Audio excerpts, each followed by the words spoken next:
সবাইকে স্বাগতম দাদার স্কুলে। এই ভিডিওতে আমরা আলোচনা করব কমেন্ট করা সম্পর্কে, কিভাবে আমরা আমাদের HTML ডকুমেন্টের ভেতরে কমেন্ট করতে পারি।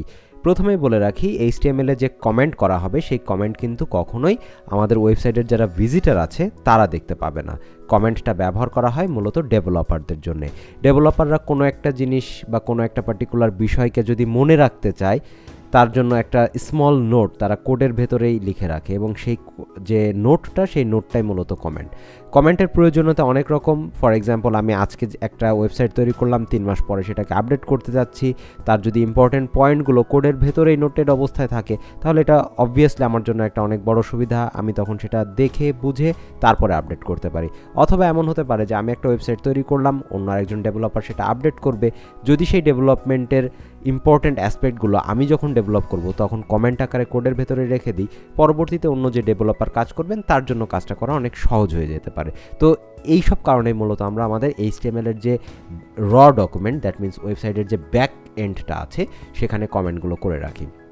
তো আমরা আমাদের এই আলোচনার জন্য আমি অলরেডি একটা ডামি প্রজেক্ট ওপেন করে রাখলাম। এখানে আমরা দেখতে পাচ্ছি যে একটা ইমেজ আছে। তো এই যে ইমেজটা কিন্তু আমরা যখন HTML এর থ্রুতে আমাদের ব্রাউজারে দেখতে পাচ্ছি, এখানে কিন্তু একটা চেঞ্জ আছে যে তার সেই হাইটটা কিন্তু আমরা একটু চেঞ্জ করে রাখলাম। তো এই যে হাইট চেঞ্জের যে ইনফরমেশনটা আছে, এই ইনফরমেশনটাকে আমি যদি সিম্পলি নিচে এখানে লিখে রাখি, CPU image is resized, please keep it in mind while update the site। এই অবস্থায় যদি আমি রেখে দিই, Ctrl+S বাটনে যদি প্রেস করে সেভ করি এবং যদি আমি রিলোড দিই, তাহলে কিন্তু সেই লেখাটা এখানে ভিজিবল হয়ে যাবে। তো সার্টেনলি আমি তো চাইবো না যে আমার ভিজিটার এই লেখাটা দেখুক। তো এখন এটাকে একটা সিনট্যাক্সের ভেতর দিয়ে নিব। সেই সিনট্যাক্সটা কিসের সিনট্যাক্স? কমেন্ট করার সিনট্যাক্স।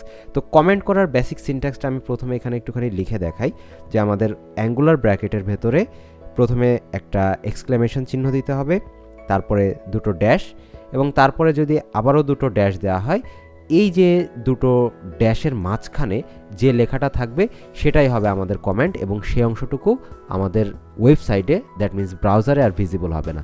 তো এখন সেম জিনিসটাকে আমি অ্যাপ্লাই করব আমাদের এই যে অংশটুকুকে আমরা কমেন্ট হিসাবে রাখতে চাচ্ছি তার জন্য। আমরা শুরু করব একটা অ্যাঙ্গুলার ব্র্যাকেট দিয়ে, একটা এক্সক্লেমেশন চিহ্ন এবং দুটো ড্যাশ, এবং শেষে এসে দুটো ড্যাশ, তারপরে আরেকটা ক্লোজিং অ্যাঙ্গুলার ব্র্যাকেট। যখনই এই কাজটুকু করা হবে, এই সিনট্যাক্সটুকুর মাঝে যে জায়গাটা আছে সেই পুরো জায়গা কিন্তু অলরেডি দেখে বোঝা যাচ্ছে যে টোটাল র কোডের বাকি অংশ এবং এই অংশটুকু এটুকু আলাদা। কিভাবে আলাদা? যে এটুকুর কালার কিন্তু চেঞ্জ হয়ে গ্রিন হয়ে যাচ্ছে।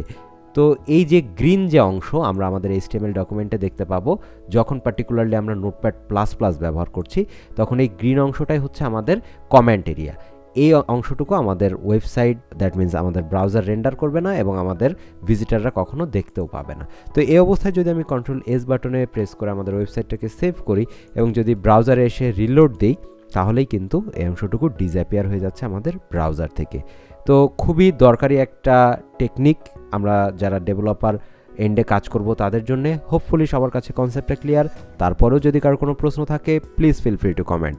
দেখা হচ্ছে পরের ভিডিওতে। Thank you.